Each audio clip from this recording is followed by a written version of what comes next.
人间的路，深一脚浅一脚，步步皆是故事。香菱用故事和您一起开心看世界。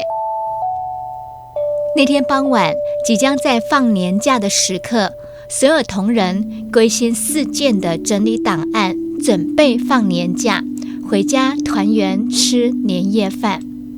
这时，执行长老张忽然拿着公事夹站出来，在办公大厅宣布紧急事件，必须在年度结算前签下这一笔3亿的交易签约，所有员工才能放年假，否则今年没有年终奖金。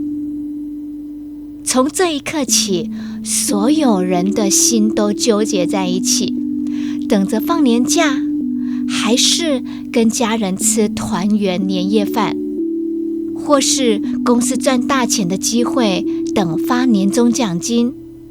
公司里充满着一片无奈的叹息声。在傍晚的车潮中，计程车司机不断被老张吆喝着赶路，虽然是心急气躁，又不敢抱怨。终于到达目的地，此时计程表又跳了一格，这个大老板竟然不认账，这一格不算。这司机又生气，但又怕被投诉，只能默认了。价目表是275元，但老张丢出300元，居然硬要司机找回30元。老张下了计程车，快步上了人行道，一转身不小心撞倒了一位小女孩身边，撞倒了许多花朵。这声巨响可吸引了四周所有行人的目光，这下闹得个尴尬场面。小女孩赶快爬起来，一边捡拾花朵。老张碍于面子，还是关怀问一声。小女孩说没有关系，接下来说这一声，先生对不起，我只顾卖花，没有注意到你。这时在众目睽睽中，老张为了要表现有风度一点，他就说，那我跟你买一朵花好了，多少钱？小女孩脸上绽放出可爱的笑容，说，先生，一朵10元。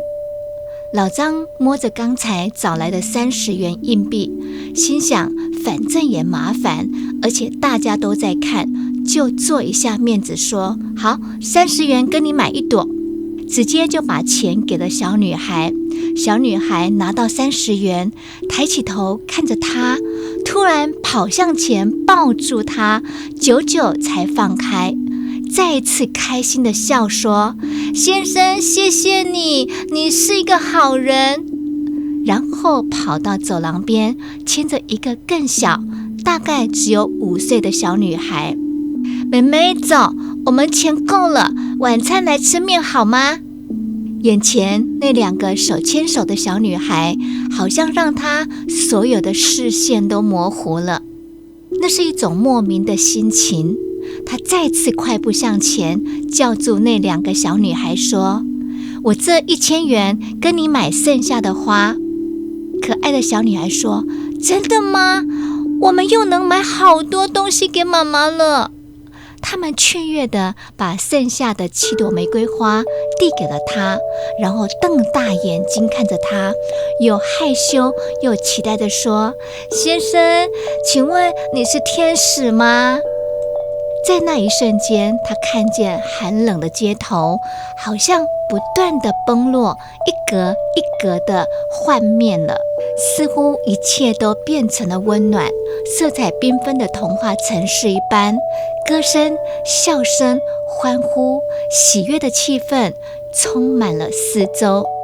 老张在街头站立了一阵子，他决定了，拿起手机，第一通打给公司的经理，交代大家立刻放假，快回家去跟家人快乐地过除夕，并加发每人200元美金，祝福大家新年平安。电话中，他听到了公司内欢呼的声音，好像也听到了，其实张执行长他这个人也蛮好的。第二通，他打给邀约的客户，取消今晚的签约。当客户知道他是因为要让所有员工回家过年，终于说了，他最喜欢跟有慈爱又体贴人心的人做生意，并承诺过完年后立刻签约，而且还要加码签下更多订单。老张发现他给了小女孩1000元，但赢回了3亿以上值得信赖的订单。然后他打电话回家，女儿接了电话，真的吗？妈，爸爸说今晚要回家吃饭，说有没有煮他的份。刹那之间，他觉得自己真的像天使一般，每一通电话都带出那么多的温暖和喜悦。最后他转头一看，原本那辆计程车仍停在原处排班。老张当然知道现在该做什么事了。在回程的路上，温柔的谈话与鼓励，这司机不敢置信地从后视镜一直看，这是刚才下车的那一个人吗？最后下车时，居然不用找零钱，还加给了他100元，祝福新年快乐。计程车司机露出了微笑，打了电话回家说，我要收班回家了，回家之后我要跟你们讲一个故事，我今天遇到一个天使的故事。好朋友，你觉得谁是天使呢？对卖花的小女孩来说，老张是天使；对老张来说，小女孩也是他的天使。因为小女孩对他的感激和那一句请问你是天使吗，震撼了老张的心。人间有爱有关怀，处处是天堂；人间若只有恨苦毒埋怨，处处是地狱。所以心有余，我们也可以成为别人眼中的天使。愿不愿意，只在您的转念之间。在此祝福大家心想事成，新年快乐。今天就分享到这，期待下次再见。